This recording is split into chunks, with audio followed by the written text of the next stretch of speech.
Það bæsti 3 marka tap en þið voru lengi ansi vel inn í þessu leik. Sammála, mér fannst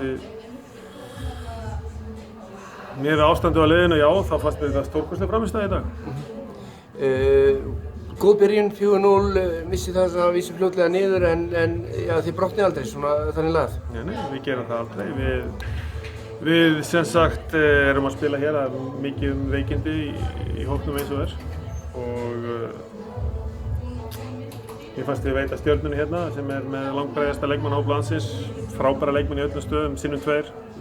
Ég fannst við gefa þeim hörkuleik og sýnum bara að við erum við erum samkeppnishæf þegar við spilum við bestu lið landsins.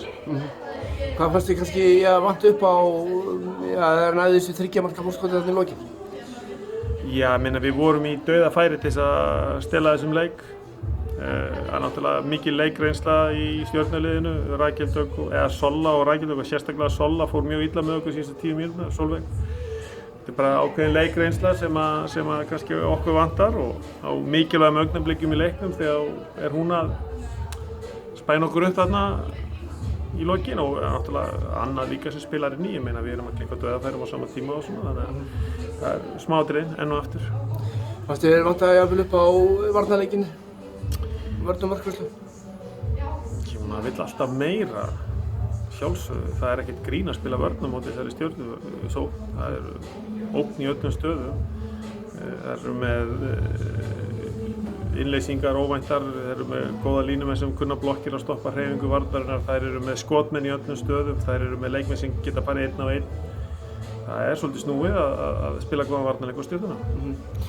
Segir veikindi hjá þínu liði mikið þá eru stelpurnar að spila lasnar eða?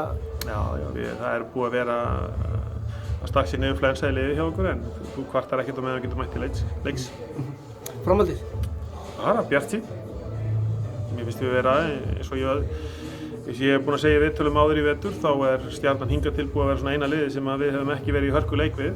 Nú erum við búin að spila hörkuleik við Stjörnuna þannig að það er andstæðingar okkar í deildinni hverju svo sem þeir eru. Við getum alltaf átt von á alvöru handboltaleik þegar þeir spila við okkur og það segir mér að við erum á pari við betri lið landsins en við þurfum náttúrulega að taka þetta síðasta skref og taka þessa leiki og skila þeim okkar megin og ég hef fulla trú á því að það eigi eftir að gerast. Já, takk fyrir það.